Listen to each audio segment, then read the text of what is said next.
crossed over that are haunting places trying to get people's attention because they want to cross over, or for, there's many reasons why people don't cross over. Sometimes they don't know they die, sometimes because of religious views, they're afraid to go to hell or what. There's a whole plethora of reasons, but my advice is when you pass over, cross over, because you can always come back. I mean, my grandfather's with me all the time, but if you don't cross over, then you're going to be stuck earthbound, and that's a afterlife of misery, so to speak, or it could be. Well, I think so. I keep thinking what Art Bell told me. That what John Lear told him over the air one time. He said it's a trick. Don't go into the light. That's what they want you to do. You want to go into the darkness, And I think I even talked to Art a month before he passed on. And he, it bugged him. It seemed like as soon as he turned 70, he was getting kind of freaked out about old age and living and all that stuff. But, it always had up on his mind to, when I die, do I go to the light or do I go to the darkness? Which one, should I go? And he was confused. Well, I can ease your mind a little bit. Whenever you pass over, one of your loved ones will be there to guide you or greet you. Go with them. Don't ignore them. Go with them. You will go to the right place. Yeah, the near-death experiences that are so universal tell of just the love and the warmth and the loved ones waiting for you there, and that so many people have that same experience. It's hard to discredit it.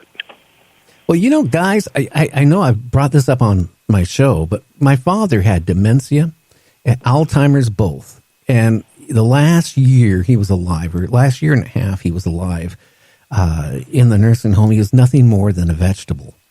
I mean, they had him on life support, all this stuff. And then all of a sudden, I get a phone call from the doctors. And they said, hey, get down here quick. Well, quick was like an hour and a half drive to get where he was at. He was totally coherent. Now, this is somebody that had Alzheimer's. I didn't even know before he even went into the coma. He didn't even know who I was probably for about a year before that, and he thought my little kids at the time were aliens. That's how far gone he was. But when I went to see him that day, the final day he lived, he was totally coherent. I mean, we were talking. He was asking me how my business was going, what I was up to. It's just like, there was a pause, like he didn't know what happened in the last 2 years, but he was totally coherent. And what scared me, and I took it really strange, he goes, yeah, I was talking to your mom, and she's over there. Now, my mom passed on probably 2 years before that. And then he was talking about my uncles. There were 6 of them. They all died, years before that. And he said, they're all over there waiting for me. And, and I'm going, wow, he just came out of, supposedly being brain dead, where he's, talking to me about all this stuff. And he's eating a sandwich, probably the first thing he actually could eat, put in his mouth in a year. And we're talking. And, he tells me he loves me. He wishes me well. But he says, I'm going to die here in a few minutes. So it's time for you to go. And the doctor said, hey, just go ahead and go because we don't want to upset him. By the time I get home, I get a phone call. He passed on. And it was so strange because the whole conversation, like he was talking to my mom. She's over there. My uncles are there. My grandmother was there. And it just makes me wonder, was he seeing something? Well, that's an amazing, beautiful story. I think he was really seeing them. I think they were there to greet him, and he was saying his last goodbyes to you, and I think just the power of God and love gave him the ability to, one last time, be coherent, and I think it's a beautiful story myself. Well, yeah, I've heard of similar occurrences myself, too, and it's hard to discount it. Well, it was interesting. They did the autopsy, and, the doctors got back to, me and my brother, and they said they couldn't even understand how he came about like he did because his brain was pretty much gone. I mean, other than the brain stem. And it just amazed me. I mean, you know, what people can do and what they can't do. True. I agree. Totally. Yeah, you know, the power of love and God can be amazing things sometimes. It really can. Now, I think maybe it was closure there that he had to get out. Yep. Absolutely. I agree with you totally. Yeah, because we got in a big, huge fight, before he ended up, I didn't realize he had dementia, and I didn't realize, that he had Alzheimer's. And we got in a big fight one day, and then all of a sudden, like a few days later, that's when he, was taken to the hospital, and then they diagnosed all this stuff and then put him in a nursing home. And like in a matter of a couple of weeks, he didn't even know who I was. But, I had that guilt on me because I said some really bad things I probably never should have said. But I was only trying to do it to shake him up to get his act together, because he couldn't get over my mom's passing. He was like living in the past. Mm-hmm. So yeah. And I think all that was meant to be, and for him to do that, he was able to cross over, and you were able to forgive yourself, and that's what I mean. The whole picture of it is a beautiful thing, and you let him go. He was able to cross over, and you was able to forgive yourself, and you forgave each other, and it's a beautiful thing. Yeah. Again, Don, tell again everybody that you're naming your books, where they can find it, and Sure, yeah. The latest book is I Met More Ghosts at Gettysburg. Journalist's Paranormal Journey continues, and you can find out more about that book and my first paranormal book, I Met a Ghost at Gettysburg, I keep it simple with the website, www.imetaghost.com. You can read more about the books and more about me, and you also can order the book on Amazon. And you have a blog, too, they can go on and read? Yes, there's a blog at the I Met a Ghost website. Interesting. Hey, Don, I am so glad to have you on the show tonight. I'm glad we connected.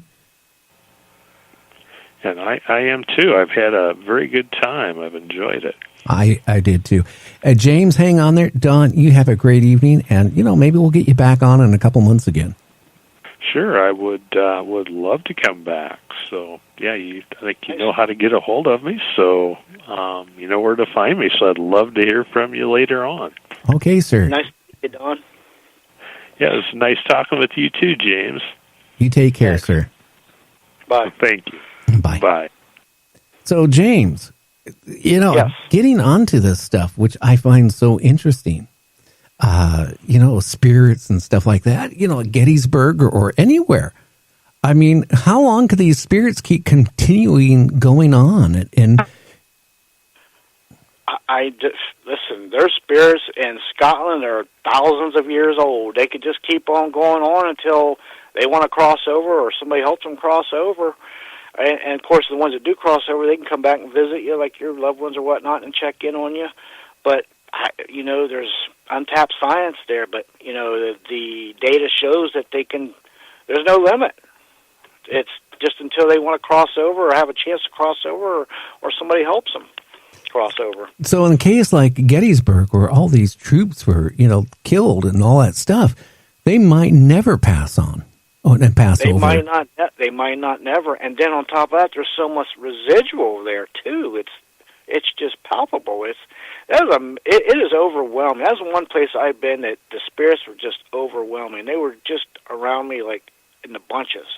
It was just overwhelming. I mean, the first couple of days, I literally, it wiped me out. I had to regroup and get myself right. It was an amazing place. Well, so much trauma, Yeah, go ahead. I would love to go to Yellowstone where Custer had his last stand. And have you ever thought about, heading out? Yeah, I have. That place, too, would be, oh, boy, would that be something because, wow.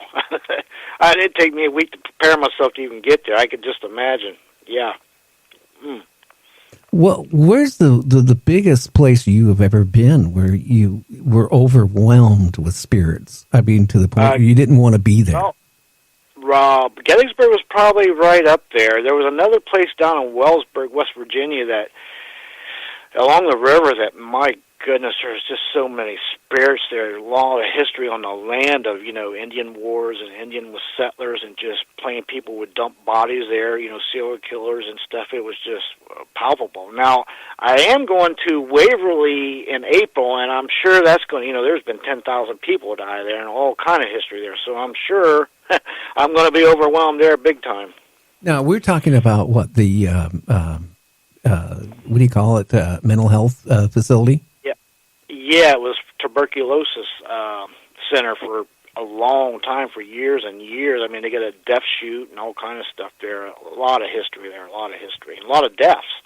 Well, from what I heard, too, recently, that they had their own crematorium there. And I'm not sure. You may be right on that. I haven't looked into enough history on it yet. I've never been there yet, and this will be my first time. Yeah, what I heard, they had a crematorium there, and there was literally, when you go into the cemetery there, instead of people's names, there were numbers. Oh, my. And then they found a whole, literally almost 1,000 unaccounted for people that passed on one way or another there. And some of it was actually even stored in little jars down by the crematorium. Back then, they really didn't keep track of people or any records really of them. It was so bad, even then with that, if you had, put it this way, if you were a woman and you started menopause back then, you know what the odds are they could put you into a mental institution?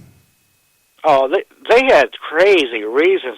Listen, they had reasons they could put you in there now. I mean, back then, if you even thought about it now, they would put you in there for even thinking about it. I mean, the off-the-wall reasons they could put you in there. If a rich family had say, a kid that was maybe a little with Down syndrome, they would put them in there and stuff. It was just amazing. Stuff that was cruel, just cruel.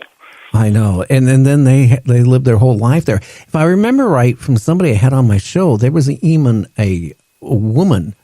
She was a young girl, and they basically put her in a cage. And she was in a cage there, and then she would ask, visitors for cigarettes and stuff like that.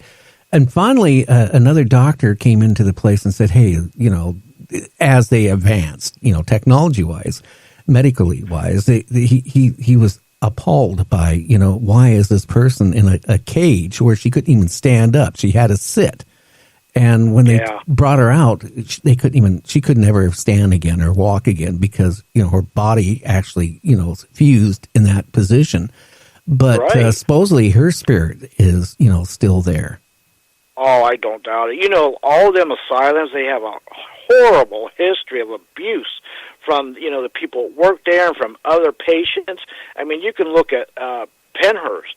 If somebody bit you, if they tried to bite you, they would pull all their teeth out.